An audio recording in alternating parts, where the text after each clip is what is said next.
Man, it seems like every time I go into the social media, I'm seeing more and more of these DCT issues. I'm even seeing issues in my comment section. Looks like we're gonna have to take out the microscope and dissect this a little bit. Let's get into it, guys.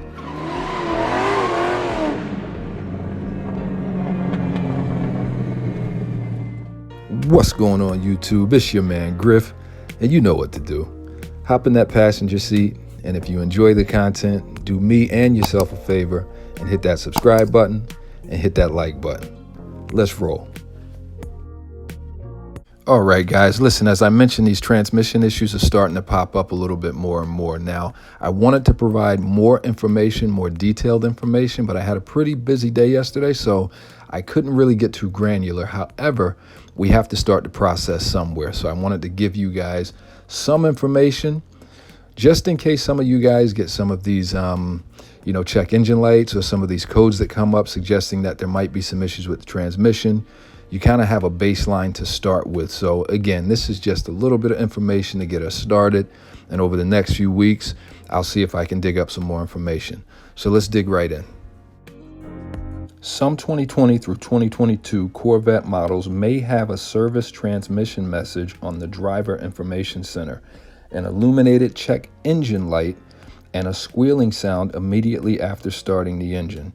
DTC P0700 transmission control module requested malfunction indicator lamp illumination may be stored in the engine control module, and DCT P0606 control module processor performance or P0607 control module performance may be stored in history, the transmission control module.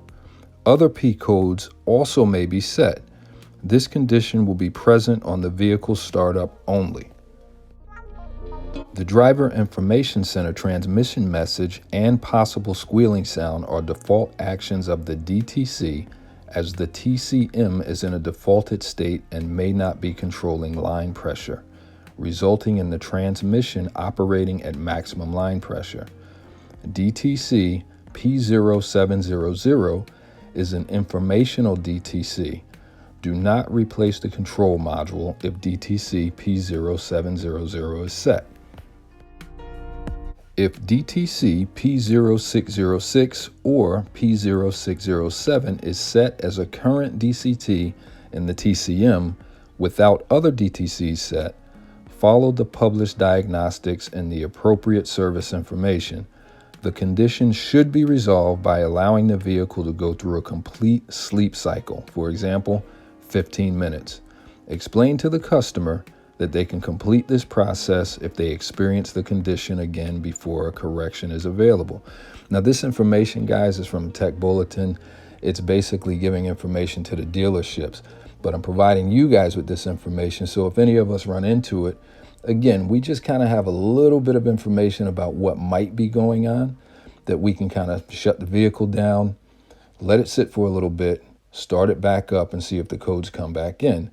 If the codes don't come back up, I'm going to drive the vehicle just to make sure that everything is okay. But if the codes resurface, I'm certainly going to be either calling or taking the vehicle to the dealership. And lastly, if DTC P0606 or P0607 is set as a history DTC in the TCM with other P codes, for example, P0E5 or P07E6, the other codes are a byproduct of the controller state. Do not replace the TCM for P0606 or P0607 when other P codes are present, or when DTC's P0606 or P0607 are in history. If DTC's, man, this is a lot of P0606. If DTC's P0606 or P0607 are in history, clear the codes, test drive the vehicle to make sure that the DTCs do not return. This is exactly what I said in the previous image. If the DTCs do not set again, return the vehicle to the customer. Permanent repair information will be released when available. So guys, this bulletin was released in June, if I'm not mistaken, June of 2022. So it seems as if they're still doing some investigation on when these issues pop up, when these codes pop up, if this is a systemic long-term issue, if it's a damaging issue, or if there's anything additional that should be done to repair the vehicle.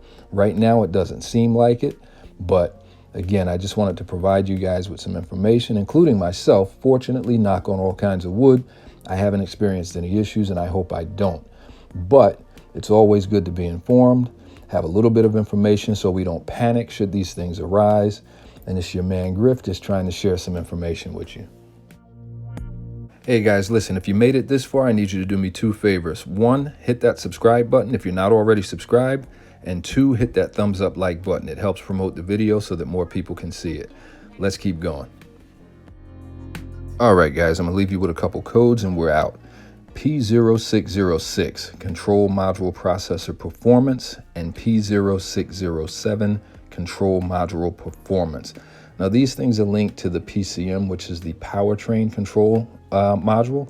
So the powertrain, as you guys know, it's associated with the engine and the transmission. So anything that's affected by that, it's going to throw these codes because it's associated with the powertrain.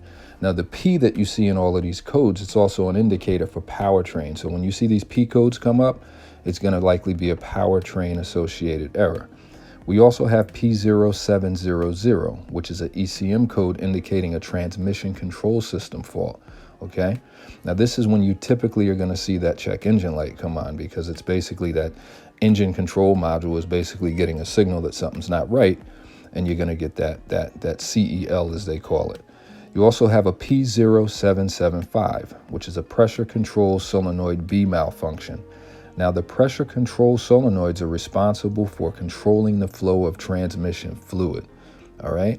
Then you also have a P0776. It's a fault with solenoid B in the transmission, a problem usually caused by dirty transmission fluid or faulty parts. So again, you guys can see that these things are associated with the transmission. Then you have your P2854 and P2855. If the transmission fails to properly disengage, it's going to throw those codes, the 2854 or the 2855 are going to be stored in the system. Now, guys, one thing I want to say is that these engine codes, you know, the car is sophisticated, right? If it senses anything, it's going to pick it up and potentially throw a code if it's something that persists for a period of time, right? Now, some of these things are anomalies. You can get a code that's thrown, the engine light comes on temporarily, and then it goes off. It was just kind of a, you know, maybe it was some slight debris in a filter or something like that. Listen, I'm not a mechanic, so don't quote me on what I'm saying, but it could just be a minor issue that clears itself. So a lot of these codes that pop up, you know, it just could be things that are going on within the engine and or transmission that are not very serious. The system picked it up temporarily and it threw the code. It's a safety measure. The more serious issues are the ones that persist, right? If your engine light remains on, or it's blinking, or you got some type of issue with performance, the vehicle is sluggish and it's not moving, you definitely want to get this vehicle checked out. So again, guys, just some tidbit of information. Hopefully I can provide some more comprehensive information in the weeks to come, but I just wanted to give you guys something to chew on as we're starting to see more and more of these issues pop up. It's your man Griff. Until next time, peace.